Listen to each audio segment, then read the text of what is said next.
I would like to thank the Government of Nepal, Investment Board, Investment Board of Nepal, and the organizing team for inviting me to this investment summit and giving me the opportunity to grace this concluding session.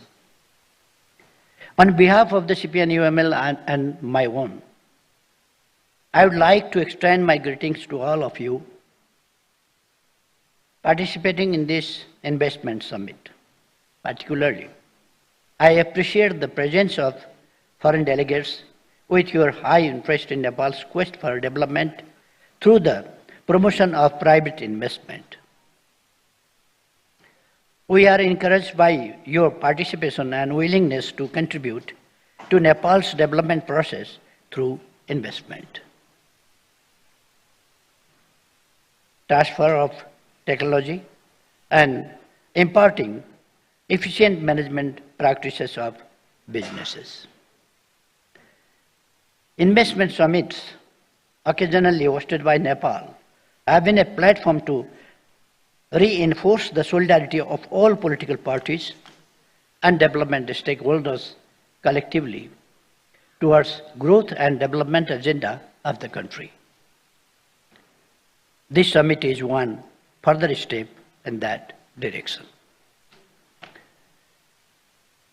In 2019, when we hosted the second Nepal Investment Summit under my leadership as the Prime Minister of the country, our broader aim was to enhance private investment, both domestic and foreign, and bridge the capital and technology gaps for achieving the common vision of prosperous Nepal and happy Nepali. I am pleased to observe that the present government has continued this legacy with new theme of emerging Nepal, including that Nepal is emerging as a new investment destination.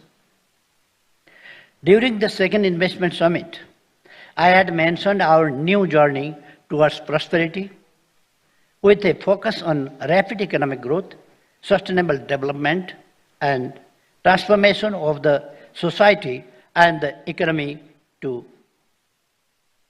modernity. Then Nepal had very impressive economic growth of average 7% and was seen as a shining star in the development landscape.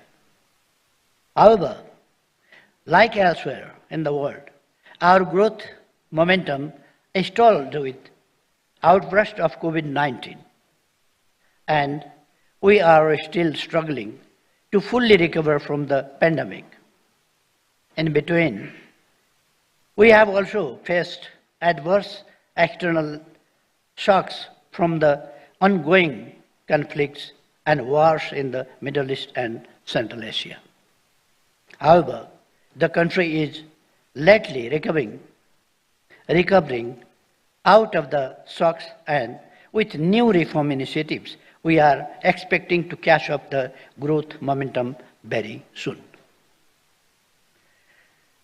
During my tenure as the Prime Minister of Nepal, we had amended some important laws before the investment summit.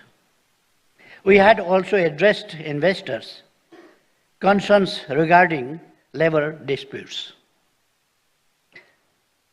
I thank Right Honorable Prime Minister for recently amending the laws related to investment and easing out of ecosystem for doing business. My party, CPN-UML, firmly stands with the government to implement them effectively in order to create more conducive environment for all who have already invested or are exploring opportunities to invest in Nepal.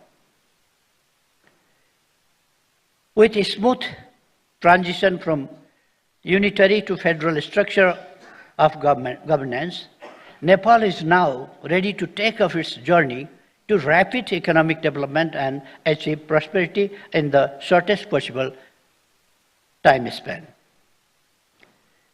The immediate objective of our journey is to create a strong foundation for high, broad-based, and sustainable growth while engaging our youth bulge of productive ventures, creating jobs and ending absolute poverty. Its realization would only be possible with a strong support from our development partners and private investors. This government has a clear vision, steadfast commitment, and result-oriented action plan to achieve its overarching goal of graduating from LDC status by 2030, achieving sustainable development goals, becoming a middle-income country by 2030, and realizing our aspiration for prosperous Nepal, happy Nepali. I call upon foreign investors to secure the investment opportunities, make profitable investments of finance and technology, connect to global market for export through existing network, and help technology transfer to domestic local entrepreneurs and investors.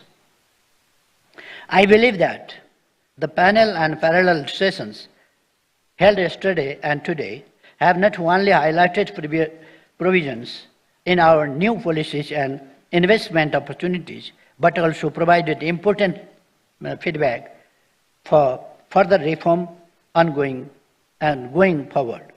My participant UML would like to assure you that the views expressed and suggestions extended by the participants towards further easing business climate will be duly taken care of, and will work with the government officials in order to make Nepal a promising investment destination.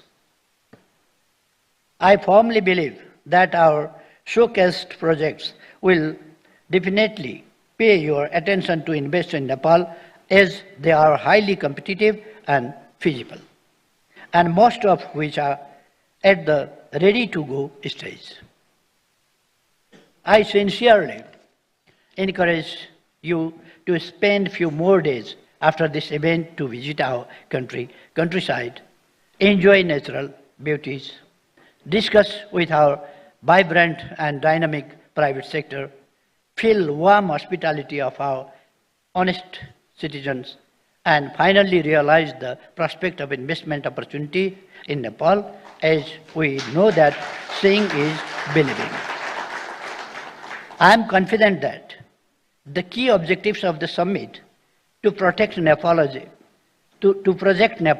as a promising land of opportunities for investors has been achieved with the grand success of this Investment Summit 2024.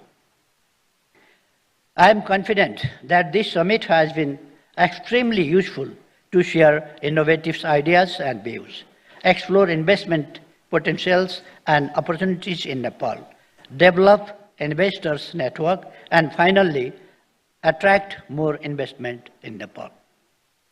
In closing, I extend my heartfelt gratitude to all dignitaries to taking part in the summit. I am confident that you have made very beautiful, fruitful exchanges of ideas and perspectives on global, regional, and national issues during these 2 important days. I sincerely hope that this event will mark the important milestone in the development endeavor of Nepal.